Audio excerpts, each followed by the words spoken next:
Hi everyone, welcome to for you channel. ఈ వీడియోలో నేను ఆలు గోబీ అలాగే బఠానీలతో వేసేటటువంటి ఈ మూడు వేసి మసాలా కూరని అలాగే దీనికి తోడు ఒక వెరైటీ పూరీని చూపించబోతున్నాను.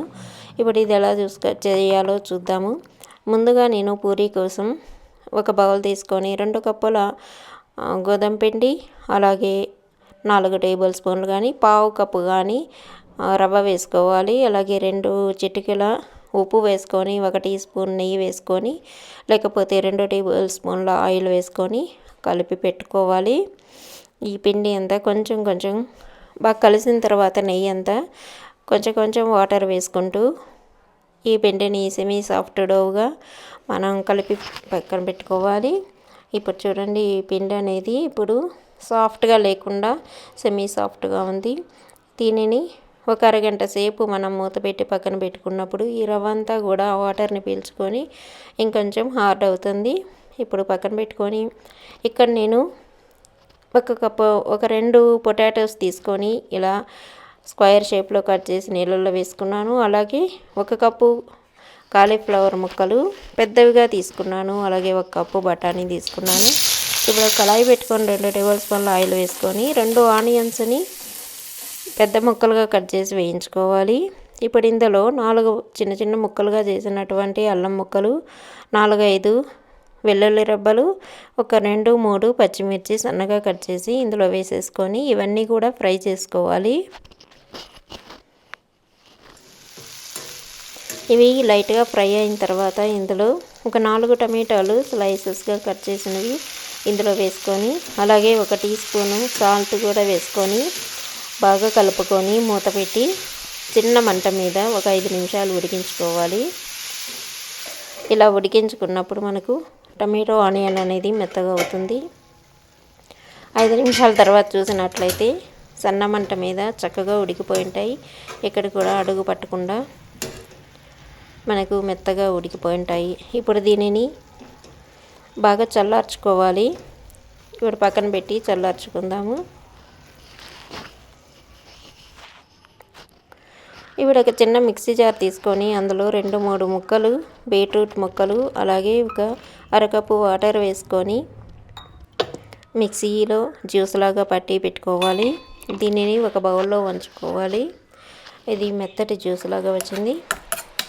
ఇప్పుడు మనం వేయించి పెట్టుకున్నటువంటి ఆనియన్ టమాటో ఈ మసాలా కూడా చల్లారిపోయింది. ఇది కూడా సేమ్ మిక్సీ జార్లో వేసి మిక్సీ పట్టుకున్నప్పుడు మనకు కర్రీ మంచి కలర్ వస్తుంది. రెడ్ కలర్లో ఇలా మెత్తగా గ్రైండ్ చేసుకోవాలి.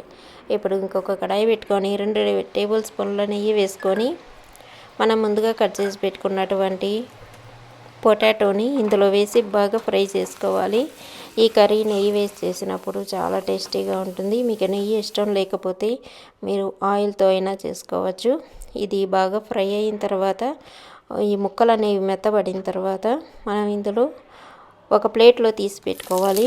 ఇప్పుడు ఇందులోనే ముందుగా వాష్ చేసి పెట్టుకున్నటువంటి గోబీ ముక్కల్ని కూడా వేసి వేయించుకోవాలి. ఈ గోబీ మనకు టైం పడుతుంది.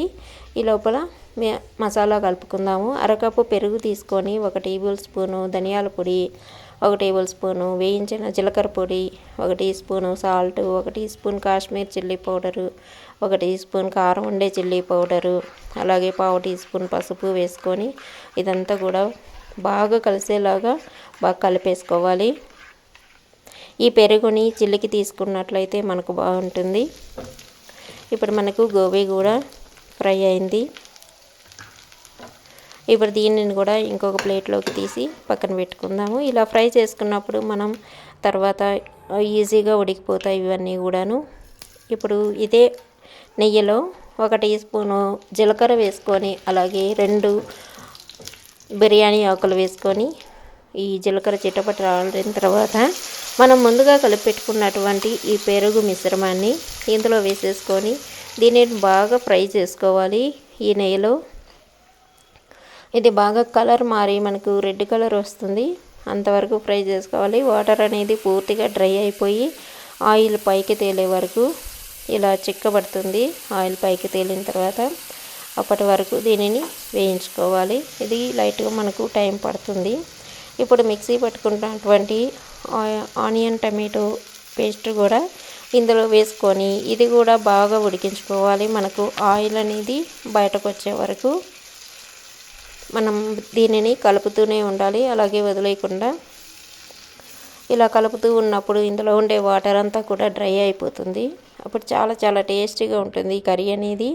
దీన్ని ఇప్పుడు మూత పెట్టి ఒక 5 నిమిషాలు ఉడికించుకున్నట్లయితే చిన్న మంట మీద మనకు ఆయిల్ బయటకు వచ్చేస్తుంది. వాటర్ అంతా డ్రై అయిపోయి చిక్కగా అయిపోతుంది కర్రీ అనేది. ఇప్పుడు ఇందులో మనం మిక్సీ జార్లో 1 కప్పు వాటర్ వేసుకొని అది కూడా ఇందులో యాడ్ చేసేసుకుందాము. ఇది యాడ్ చేసుకున్న తర్వాత కలుపుకొని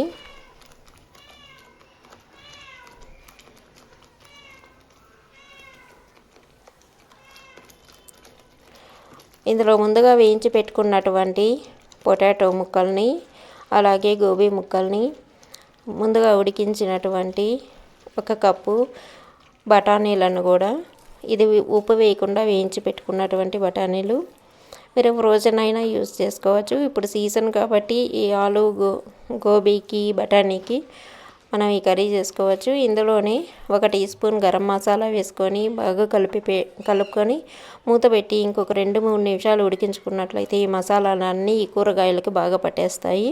ఇప్పుడు మూత పెట్టేసి ఈ ఆవిరితోటి బాగా ఉడికిపోతుంది ఇది. ఇప్పుడు ఆయిల్ అనేది కూడా మనం చూడొచ్చు, పైన అంతా తేలింది. ఇప్పుడు మనకు కర్రీ అయితే పర్ఫెక్ట్గా వచ్చింది. కర్రీ రెడీ అయిపోయింది. ఇందులో ఫైనల్గా మనం కొంచెం కొత్తిమీర చల్లుకొని స్టవ్ ఆఫ్ చేసుకున్నట్లయితే మన కర్రీ రెడీ అయిపోతుంది. ఇక్కడ డెకరేషన్ కోసం 1 పచ్చిమిర్చిని 2 ముక్కలుగా కట్ చేసి వేసుకున్నాను. తర్వాత కొత్తిమీర చల్లుకొని కలిపి స్టవ్ ఆఫ్ చేసుకున్నట్లయితే మనం ఇప్పుడు పూరీ చేసుకోవచ్చు. ఇప్పుడు మనకు పిండి 1 అరగంట అయినది. ఇది కూడా బాగా హార్డ్గా అయింది. ఈ పిండిని మళ్ళీ 2 నిమిషాల సేపు మనం బాగా కలుపుకోవాలి. ఇలా కలుపుకున్న తర్వాత ఈ పిండిని ఒక సమానంగా బాల్స్ లాగా చేసి పెట్టుకున్నట్లయితే మనకు ఈక్వల్గా వస్తాయి పూరీలు అనేవి. ఈజీగా కూడా ఉంటుంది తర్వాత చేసుకోవడానికి. ఇప్పుడు ఇలాంటి చిల్లుల ప్లేట్ అందరి ఇళ్లలోనూ ఉంటుంది కాబట్టి మనం వడకట్టుకునేటటువంటి చిల్లుల ప్లేటు, దీనికి కొంచెం ఆయిల్ అప్లై చేసుకొని 1 బాల్ తీసుకొని దీనిపైన చేతితోటి ఫస్ట్ ప్రెస్ చేసుకోవాలి. గట్టిగా ప్రెస్ చేసినప్పుడు ఈ హోల్స్లో నుంచి మనకు బయటకి ఈ పిండి అనేది వస్తుంది. ఇప్పుడు మనం చపాతీ కర్రకు కూడా ఆయిల్ రాసుకొని ఇలా ప్రెస్ చేయాలి. మనం ఈ పూరీని పైకి తీయకుండా ఇలా ప్లేట్ మాత్రమే జరుపుకుంటూ రౌండ్గా చేసుకోవాలి. లోపల వైపు చూసినప్పుడు మనకి ఇలా బయట వచ్చి ఉంటుంది పిండి. ఈ పిండికి మనం ముందుగా పెట్టుకున్నటువంటి బీట్రూట్ పేస్ట్ని అప్లై చేసుకోవాలి 1 బ్రష్ తోటి. ఇప్పుడు దీనిని తీసి వేడి ఆయిల్లో వేసినట్లయితే మనకు వెరైటీగా ఉండేటటువంటి పూరీ అనేది రెడీ అవుతుంది. బాగా పొంగుతుంది మనం రవ్వ వేసినందువల్ల. ఇప్పుడు మనకు కొందరు ఇళ్ళల్లో పెద్ద గెరెట్లు లేకపోవచ్చు, మామూలుగా చిల్లుల గెరెట్లు ఉన్నట్లయితే దానిపైన కూడా చేసేసుకోవచ్చు. గరిటెకి ఆయిల్ రాసుకొని ఇలాగే ప్రెస్ చేసుకున్నట్లయితే సేమ్ బీట్రూట్ జ్యూస్ దీనికి అప్లై చేసుకోవాలి. బ్రష్తో అప్లై చేసినప్పుడు అవి విరిగిపోకుండా ఉంటాయి. మనం చేత్తో అప్లై చేసినట్లయితే విరిగిపోతాయి. బ్రష్ ఉన్నట్లయితే బ్రష్తో చేసుకోండి. ఇప్పుడు వీటిలన్నిటిని మనం చక్కగా వేయించేసుకోవడమే. బాగా పొంగుతూ ఒక సైడ్ డిజైన్ తోటి ఒక సైడ్ ప్లెయిన్గా చాలా చక్కగా ఉంటాయి. ఈ పూరీ ఈ కర్రీ కాంబినేషన్ చాలా చాలా బాగుంటుంది. ఇప్పుడు సీజన్ కాబట్టి ఈ బఠానీలు ఎక్కువగా వస్తున్నాయి కాబట్టి, అలాగే బఠానీలతోటి కాలీఫ్లవర్ కూడా వస్తుంది కాబట్టి మనం ఈ సీజన్లో ఇది చేసుకున్నట్లయితే మనకు ప్రయాణాలకు కానీ లేకపోతే ఎవరైనా గెస్టులు వచ్చినప్పుడు కానీ ఈ కర్రీ చాలా చాలా బాగుంటుంది. చాలా టేస్టీగా ఉంటుంది. అందరూ తప్పకుండా ట్రై చేయండి. చాలా సాఫ్ట్గా ఉంది పూరీ. ఈ వీడియో నచ్చినట్లయితే లైక్ చేయండి, షేర్ చేయండి, కామెంట్